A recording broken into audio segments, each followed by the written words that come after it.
Hi, class. This week we were supposed to have someone that was going to present on digital citizenship, but unfortunately we didn't have enough individuals to sign up for every single professional practice presentation. And so we don't have someone this week.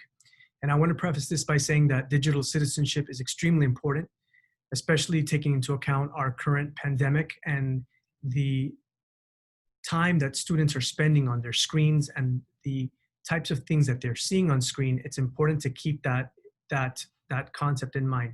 However, I think there's a lot of information on digital citizenship at our schools and in general within other contexts of what we do. So instead of providing some more information on that, instead I want to focus on something that I feel that there isn't enough of, and that I'd be afraid that without this presentation today, you wouldn't necessarily get this. So today I want to speak to you about automation. And the reason why I bring this up today is, as many of you are beginning to start to get into the ranks of school administration, you will notice that you will be bogged down with several different types of tasks and activities and responsibilities that will bog your time down. So a lot of these things that you are going to be doing on a daily basis are repetitive and they're monotonous.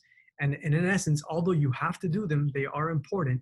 They're not things that need a lot of brain work, and they can also be cut down by using a workflow that takes automation into account. So today I want to talk to you about three things. Well, the first is the Hazel, which is a file management program that allows you to manage your files so that you don't have to do that on your own. The second is Spark, which is an email client. And finally, the last one is Shortcuts, which in essence is an app that provides shortcuts to things that you would do and cut the time that is required to do them significantly. So the first one is Hazel. Hazel is generally a file management program. Now, it's available only on the Mac, but there is a counterpart on the PC called File Juggler, and also another very good file management program on Microsoft called Power Automate. In fact, Power Automate is usually free with your Microsoft Suite subscriptions. So for schools like Miami-Dade County Public Schools that offer the Microsoft Suite for free, you have access to Power Automate for free. The importance of such a program allows you to take files that you normally would have had, whether it's in a folder on your desktop, and file them away in a way that makes logic and sense without you having to do too much work. This usually works best when you have a lot of files or when you do this continuously on a consistent basis. So my example here is, as a principal, I would download a report that looks like this. It's called the Discretionary Balance Report. It provides a balance of the school's budget. I would do this every week to have a good bearing on where my school finances were. The difference is, unlike your bank report, it's not just one document. It sometimes spans between 10 to 15 documents. So you can imagine having to download every file. I would normally rename it with the date that I was downloading it, and then placing it in its corresponding folder. That takes a long time. And as an administrator, your time is better spent inside those classrooms, monitoring, teaching, and learning, not necessarily filing documents away. So this is also something that could be delegated to another individual. But again, other individuals have better things to do than to file documents away for you. So I solved this by using this Hazel program. So basically what this Hazel program does is it would look at a document, and it would also have the ability to read the document inside. So this document doesn't matter what the name was, but it could read that inside the document, it had this one moniker inside of it. So I didn't create this. I just looked for something that was unique to every document. And in this case, it was this text that was inside the document. It could also read the file name, or it could read the extension, or it could take the file based on the type that it is. But as you can see, using Hazel, I created a rule. And the rule said that if the contents of the document contained this, it would take the document, rename it to the current date, and then place it in a folder called discretionary. Again, I did this often with my budget documents, which were a slew of documents I received every week. In addition to that, I also used it for other documents. For example, every day my registrar would scan our attendance bulletin and email it to all of the individuals within our school. The email that was sent with the attachment, I would want to take that attachment and save it. However, saving it, renaming it, and putting it in a specific folder takes time.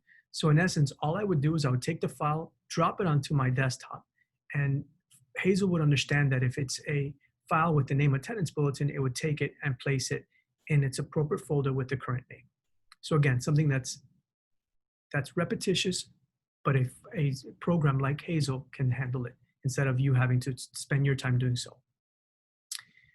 The second program I want to speak to you about is Spark. Spark is generally an email client that's available to you on Android and on iOS devices. It's free. And the benefit to Spark is that it has these two components that usually our other email programs don't have. The first one is a template.